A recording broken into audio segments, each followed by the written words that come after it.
नमस्कार, मैं हूं मोहन नायक और आप देख रहे हैं कैथल टीवी। और इस समय हम कलायत के नगर पालिका के बिल्कुल सामने खड़े हैं। पीछे की अगर तस्वीर मैं दिखाऊं तो कैथल की नगर पालिका है, जहां आज चेयरपर्सन के चुनाव को लेकर वोटिंग होगी और 4 बजे जो है सभी पार्षद यहां पहुंचेंगे और वोटिंग होगी। और आज निर्धारित होगा कि कौन कलायत क्या चेयरपर्सन होगा, वो कौन सी पार्टी का होगा।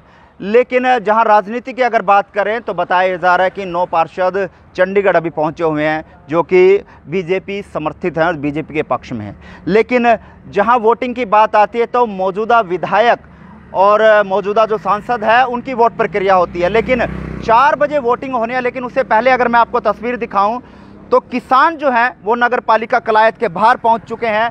इनसे भी हम बात करेंगे आखिरकार ये क्या कुछ कहना चाहेंगे। लेकिन वोटिंग से पहले किसान जो है नगर पालिका कलायत के बाहर पहुंच चुके हैं। क्यों पहुंचे हैं ये सारी जानकारी इनसे लेंगे। नमस्कार सर। नमस्कार जी। क्या नाम है सर? गुरनाम सिंह, संयोजक भारतीय किसान यूनियन जिला कैथल। सर, आज नगर पालिका के बाहर आप इकट्ठे हो रहे हैं, क्यों इकट्ठे हो रहे हैं? आज यहाँ राज्य मंत्री कमलेश डांडा जी व सांसद नायब सैनी जी पहुँच रहे हैं और जो संयुक्त किसान मोर्चे का आह्वान है, इनका बहिष्कार, उस बहिष्कार के लिए, इनके विरोध के लिए जो यहाँ किसान आए हैं। तो वो तो 4 बजे वोटिंग है, जैसे बताया जा रहा है कि 4 बजे वोटिंग होगी, तो आप सुबह 10 बजे से यहाँ पर पहुँचना शुरू हो गए। ये समय कुछ देते हैं और आते कभी हैं, इनका कोई भरोसा नहीं है, इसलिए सुबह से इकट्ठा शुरू। मन में कहीं ना कहीं डर उनको भी है। हाँ बिल्कुल। तो क्या आप नहीं मानते कि जो आपका कलायत हल्का है तो उसमें विकास होने चाहिए? क्योंकि अगर आज वोटिंग हो रही है तो चेयरपर्सन चुना जाएगा, जो कैथल के कलायत के जो विधानसभा जो इलेक्शन है, चेयरपर्सन चुना जाएगा और इसके विकास के जो कार्य है वो देखेगा। क्या विकास के लिए आप लोग भी विरोध कर रहे हैं? विकास के लिए भी, क्योंकि अगर आप विरोध करेंगे तो शायद आज वोटिंग भी ना हो पाए। क्यों ना, कौन नहीं चाहता कि विकास हो हल्के का, बिल्कुल होना चाहिए। लेकिन आज जो कोरोना के समय प्रक्रिया इन लोगों ने अपनाई है, उसके लिए और ऑप्शन है। जैसे ऑनलाइन आज वोटिंग है, फोनों के माध्यम से, सोशल मीडिया के माध्यम से, वो प्रक्रिया अपना लेते।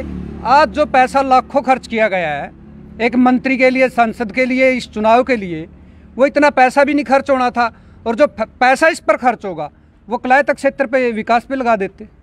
तो लगातार विरोध जो है वो देखा जा रहा है। लेकिन वहीं जिस तरह से सिरसा की बात हो, टोहाना की बात हो, हिसार की बात हो, रोहतक की बात हो, तो किसानों पे पर्चे भी दर्ज होते जा रहे हैं, मुकदमे दर्ज हुए हैं, कहीं ना कहीं 307 का भी हो रहा है, देशद्रोह का भी हो रहा है। तो क्या इन चीज़ों के लिए क्या कहना चाहेंगे? लगातार विरोध आप लोग करते जा रहे हैं फिर भी। देखिए, सरकार की तानाशाही और हठधर्मिता है और किसान, मजदूर, छोटा व्यापारी और कर्मचारी, ये एक जन आंदोलन है, किसी कौम का आंदोलन नहीं है। और आंदोलनों के अंदर केस और मुकदमे ये लगते हैं, आंदोलन का हिस्सा होते हैं। सरकार अगर ये समझती है कि राजद्रोह, देशद्रोह जैसे केस लगा करके 307 और 302 के केस लगा करके इस जन आंदोलन की आवाज़ को दबाया जा सकता है, शायद ये सरकार अपने मन से वहम निकाल दे। किसान और इस देश की जनता बिल्कुल भी चुप नहीं बैठेगी। अक्सर जब विरोध किया जाता है तो अक्सर ये देखा जाता है कुछ जो किसान साथी हैं खून उबल जाता है और उसके बाद वो कहीं ना कहीं ऐसी परिस्थितियां हो जाती हैं जिसमें भारी ज़्यादा विरोध देखने को मिलता है। आपका विरोध किस तरह का रहेगा? हमारा विरोध, जो हमारा संयुक्त किसान मोर्चे का आह्वान है, नारेबाजी करके सरकार के खिलाफ, कानूनों के खिलाफ और काले झंडे दिखा करके हम विरोध करेंगे, शांतिपूर्वक तरीके से करेंगे। विरोध वोटिंग का है या जो मौके पर राज्य मंत्री या सांसद पहुँचेंगे उनका है? वोटिंग का कोई विरोध नहीं है, चेयरपर्सन बने, विकास हो। यहाँ विरोध है तो कमलेश जी का, जो राज्य मंत्री जी हैं, और सांसद नायब सैनी का, जो सरकार के प्रतिनिधि है, जो हमने नुमाइंदे चुन करके भेजे हैं। और जो यहाँ चुनाव है, सुनने में आ रहा है कि एक पार्षद को कोलगेट करते करते, ब्रश करते करते, दांत साफ करते करते उठा लिया गया और एक पार्षद की घरवाली मायके चली गई है। इस तरह की सूचनाएं भी आप बखूबी देख सकते हैं कि किसान जो है वो सीआईडी से तेज हो चुके हैं। जो चीज़ हमें नहीं पता वो इनको पता है कि कोलगेट करते करते एक पार्षद जो है वो नहीं मिल रहा, वो मौके से अब फरार है या गायब है। लेकिन अब जिस तरह से किसान नेता ने बताया कि एक पार्षद प्रतिनिधि की घरवाली है जो वो मायके चली गई है। अब देखना ये रहेगा कि कलायत की जो चेयरपर्सन की वोटिंग में है वो सामने क्या कुछ तस्वीरें निकल कर आएंगी। लेकिन फ़िलहाल आपको बता दें कि किसान जो है वो मौके पहुँच चुके हैं और भी किसान यहाँ मौजूद है, उनसे बात करें। क्या नाम है आपका? मेरा नाम महेंद्र सिंह। क्या कहना चाहेंगे, प्रेसिडेंट वोटिंग DCU का विरोध है या जो सांसद है राज्य मंत्री उसका विरोध? संसद का और राज्य मंत्री का विरोध करेंगे, डटकर विरोध करेंगे। तो विरोध किस तरह से किया जाएगा? शांतिपूर्वक विरोध किया जाएगा, काले झंडे दिखाए जाएंगे। बस इतने तक सीमित है, क्योंकि अक्सर देखा जाता है उग्र किसान हो जाते हैं जिसके कारण पुलिस को भी सामने आना पड़ता है। वैसे तो किसान उग्र होगा नहीं, वो किसान की मजबूरी भी हो रही है। वे किसान कहाँ तक चलेगा? 8-9 महीने हो गए इनको बॉर्डर में बैठे हैं, कहीं न कहीं तो उग्र भी होगा। तो सरकार क्यों नहीं मान रही? सरकार की बेवकूफ़ी है। क्या चाहती है मूर्ख है सरकार? जो चाहती है सरकार के लिए कर दिया। हमारे 500-600 किसान शहीद हो चुके हैं, जो कि किसान चावे थे, और कितने शहीद कराएगी ये नहीं पता।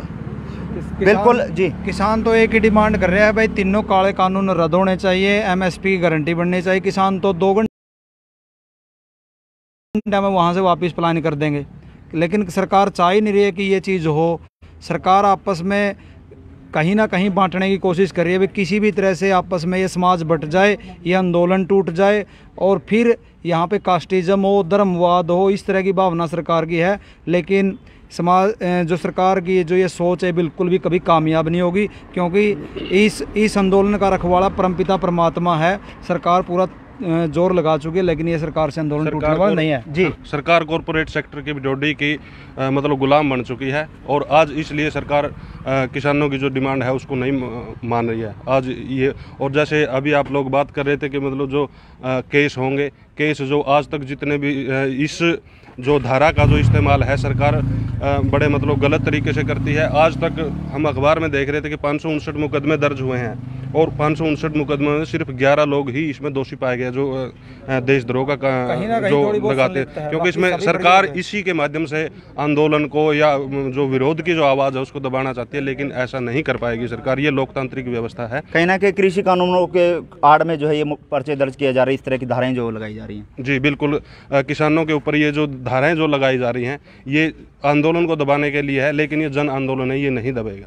बिल्कुल, इस समय कैथल की नगर पालिका के बाहर मौजूद हैं, जहां कलायत की नगर पालिका के बाहर मौजूद हैं, और मौके पर किसान जो है वो पहुंच चुके हैं। और साफ तौर पर ये कहना है कि वोटिंग का हमारा विरोध नहीं है, हमारा विरोध जो सांसद महोदय हैं उनका विरोध है और जो राज्य मंत्री उनका विरोध है। लेकिन कहीं ना कहीं उनकी वोटिंग आज के वोटिंग में बहुत ज़्यादा भूमिका निभाती है, क्योंकि अगर 9 पार्षद अगर यहाँ से चंडीगढ़ अगर गए हुए हैं तो उनमें से जिस तरह से सूचना मिल रही है कि एक पार्षद महोदय बुरुश करते करते मिल नहीं रहे, वो उनका पता नहीं है। और जिस तरह से दूसरी सूचना मिल रही है कि एक पार्षद प्रतिनिधि की जो पत्नी है वो भी अपने जो है मायके चली गई है। लेकिन अब ये देखना है कि इस हालात में क्या राज्य मंत्री कमलेश ढांडा और जो सांसद नायब सैनी वोटिंग के लिए यहाँ पे आते हैं या नहीं आते, क्योंकि उनकी वोटिंग बहुत ज़्यादा अहमियत जो है अब इस चुनाव में उनकी वोटिंग की जो है वो देखी जा सकती है। लेकिन जिस तरह से किसान विरोध करते नजर आ रहे हैं, क्या उस विरोध के तहत जो राज्य मंत्री कमलेश ढांडा है या जो सांसद नायब सैनी है वो पहुंचेंगे या नहीं पहुंचेंगे, ये कहीं ना कहीं सवाल हम आपके लिए छोड़ के जाते हैं। आप इस सवाल को कमेंट बॉक्स में जरूर बताइएगा। वोटिंग ज़रूरी है या किसानों का विरोध जो है वो बखूबी देखा जा रहा है। लेकिन देखना ये कि 4 बजे के बाद क्या कुछ परिस्थितियाँ क्लियर साफ होंगी वो आने वाला समय बताएगा। लेकिन फिलहाल आपको बता दें कि कैथल कलायत की नगर पालिका के बाहर हम मौजूद हैं, जहाँ 4 बजे चेयरपर्सन की कुर्सी के लिए वोटिंग होनी है। तब तक के लिए आप देखते रहे कैथल टीवी।